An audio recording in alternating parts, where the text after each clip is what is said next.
What are you doing, Dave? I'm digging my bed for hugelkultur. Okay. Digging it deep, burying rotten wood, putting compost on top.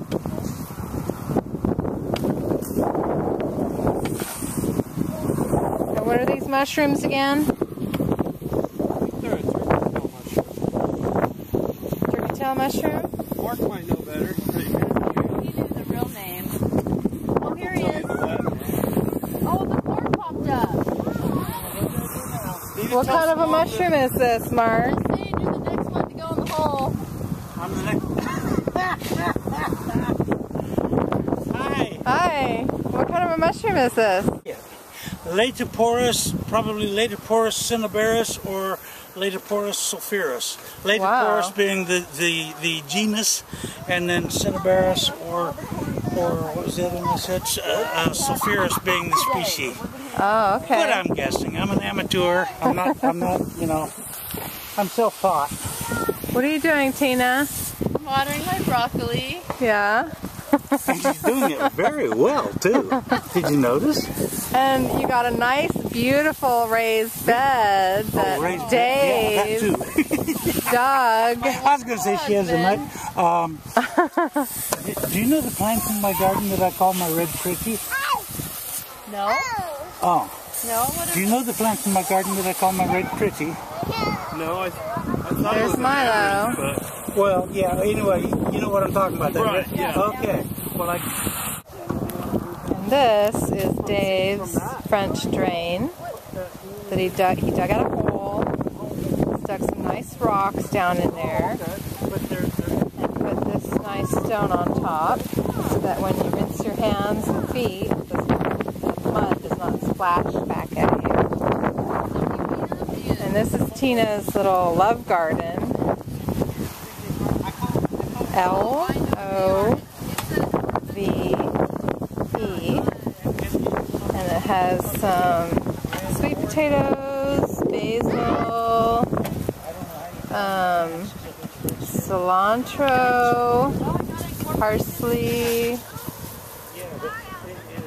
and here is a papaya tree. Yes. about the benefits of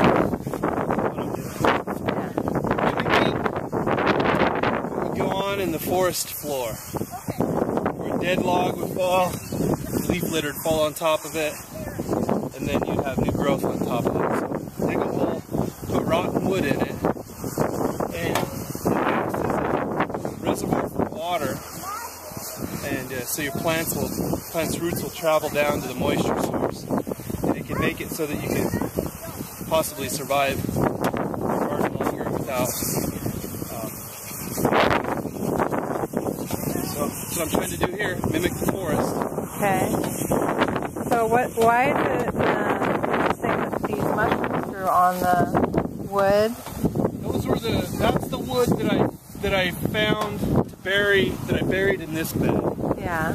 Was the tree that this was growing out of. Yeah. And what you want is you want old wood that it's already attacked it because it's already broken up the lignin structure of the wood, so that it's easy to crumbly, easier to break down and turn into a sponge-like kind of loam. How much wood do you have to put in there? What's that? How much wood do you have to put in the pit? Well, just a put about 1 to 2 foot layer logs and stuff, and then threw chopped up weeds on top of that. It's sort of creating a pit compost. Yeah. And you got all this wood for free, right? All the wood to build the beds I salvaged. Yeah, all the wood I got for free. Okay.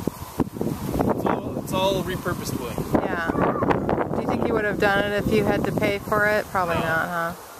And do you think, are you feeling like it's worth the work so far? Like you're getting the benefits out of it? Our broccoli looks a lot better than the stuff that's not in it, but you could have got those results with just compost anyway.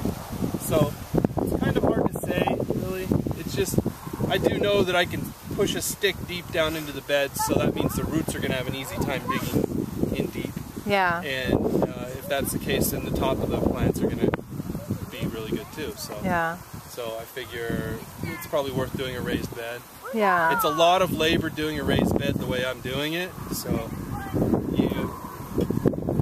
it makes you kind of second guess it. Yeah. Well, it's an experiment, so we're going to find out, right? It's an experiment. It is an experiment. It's only, I don't have any expert knowledge in it.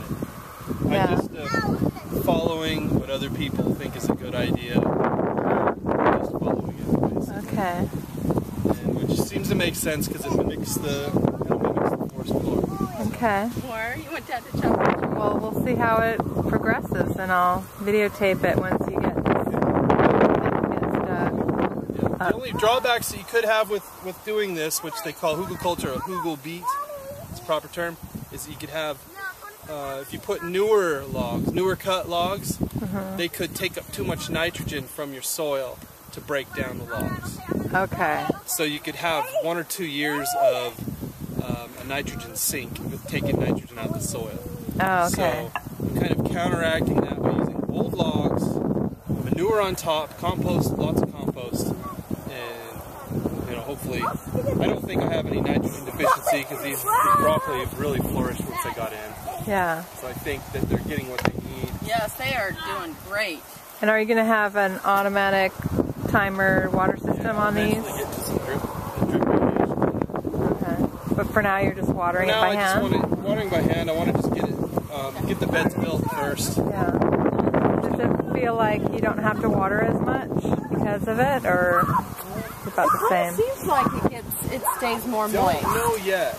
We'll really be able to know when our garden water gets shut off. Yeah. And everybody's beds are, everyone's garden's getting dry, and we can maybe, and then let's do a test, dig down deep into these beds and see. They seem to retain moisture real well.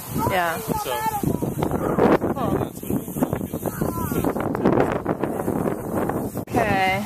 What you got here, Dave? Okay. Today we've got some soil cubes. Oh. This is the soil cube maker. Do a little soil cube. Pack it with a mix, which would be compost or something. Just give it a little press. Like Play-Doh. Cool. And that's your cube. Start your seedling in it.